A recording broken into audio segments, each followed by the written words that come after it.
Hello hello जी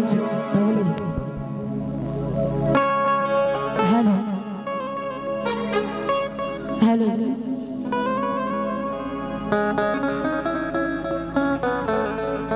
hello जी हरिया बता गई के नुकरिया कहाँ से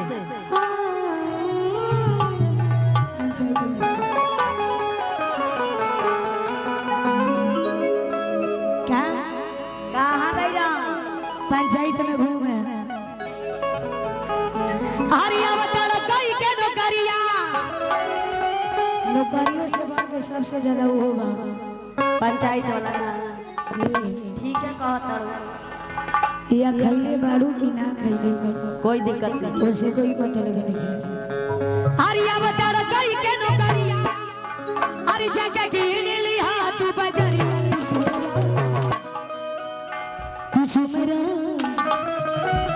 हरि सरिया राजा दी बेला मुझे गोकरिया कुसुमेरा सड़िया राजा दी बेला मुझे गोकरिया राजा दी कुसुमरा सड़िया राजा दी बेला मुझे गोकरिया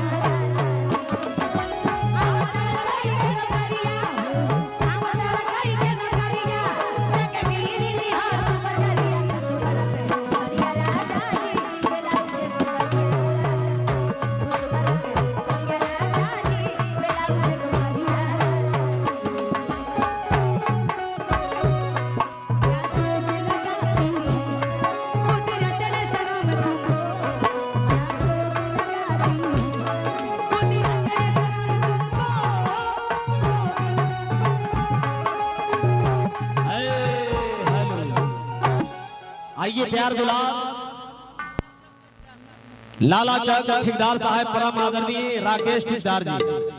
राकेश ठेकेदार साहब लाला चक बक्सर के आन बान शान बड़े भैया की तरफ से बार बार पुरस्कार प्यार और इनके छोटे भाई जितेंद्र सिंह ठेकेदार साहब लाला चक गोवर्धनपुर बक्सर की ओर से प्यार पुरस्कार भेजे हैं। दिल से अभिनंदन है, वंदन है।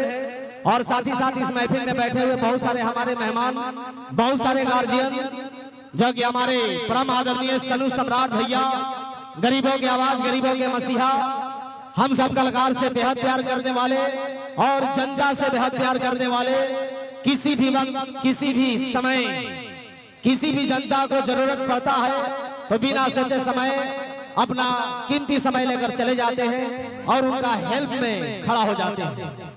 जिनका नाम है सनू सम्राट। गरीबों की आवाज है, जनता की अदालत है, हमारे प्रमुख साहब जी हैं। उनके तरफ से हजारों हजारों का पुरस्कार आया है। मैं और मेरी कंपनी उनका स्वागत कर रही है।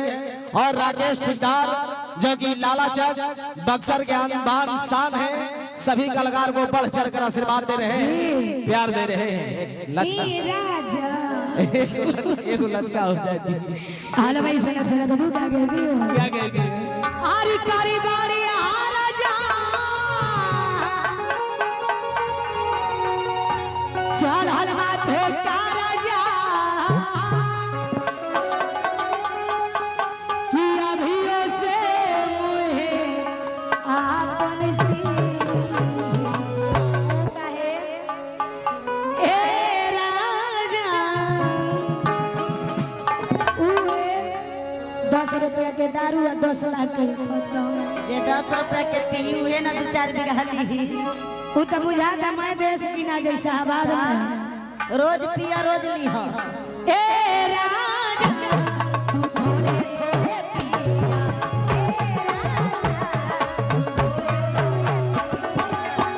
आरी बारी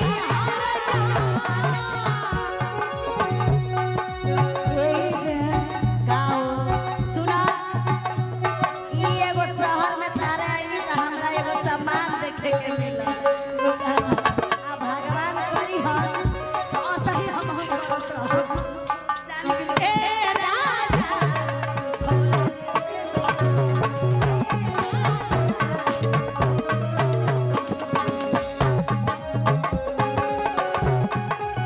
मजा लीजिए एक से और प्यार का मजा लीजिए मजा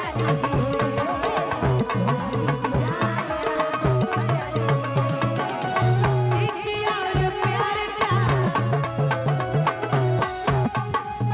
इंग्लिश और महुआ का दोनों फेट जाओ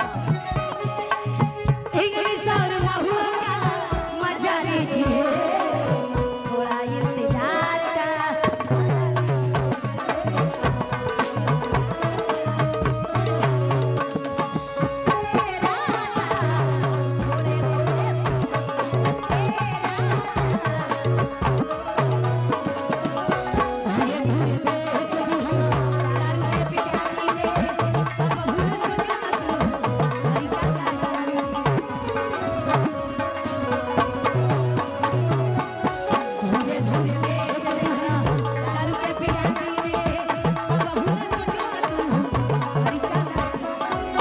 बातें तू बोलाई का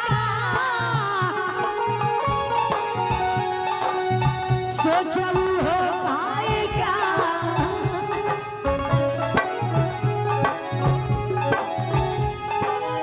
बातें तीन बोलाई का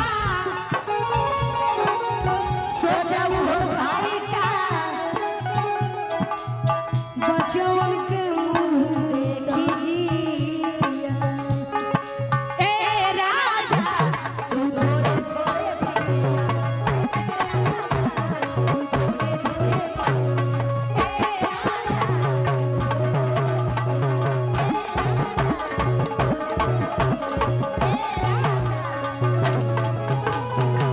आइए प्यार पुरस्कार बड़े भाई सूरज चंद्र बंसी जी जो कि इसी गांव के रहने वाले हैं, प्यार पुरस्कार दिए हैं, बहुत सारा पुरस्कार दिए हैं। मैं दिल से अभिनंदन करता हूं सूरज चंद्र बंसी जी का। और ये प्यार पुरस्कार सिपाही टेंट हाउस के तरफ से आया है, जो ये समियाना सजाए हैं, ये महफिल सजाए हैं। ये समियाना मालिक, स्टेज मालिक हमारे सिपाही टेंट के प्रोपराइटर साहब मोहम्मद हुसैन जी की तरफ से बहुत बहुत पुरस्कार आया है। और किरण रानी जी से मैं चाहूंगा इस महफिल का स्वागत करें, एक लचका पेश करें किरण जी। लेकिन कैसे कैसे मिले खती हमारा से ससुर में भइले जाते जाते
आइए बार बार पुरस्कार पे परम आदरणीय राकेश ठेकेदार साहब लाला चक बक्सर के आनबान शान परम आदरणीय राकेश ठेकेदार साहब जी की तरफ से बार बार पुरस्कार है।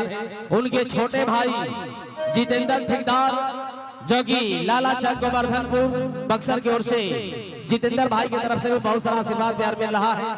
और कुछ देर में सहले का प्रोग्राम रखा जाएगा। पारो जी यहाँ से आप सबके पास जाएंगी और प्रोग्राम आपके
Rasa sini le, bakal majuri, rasa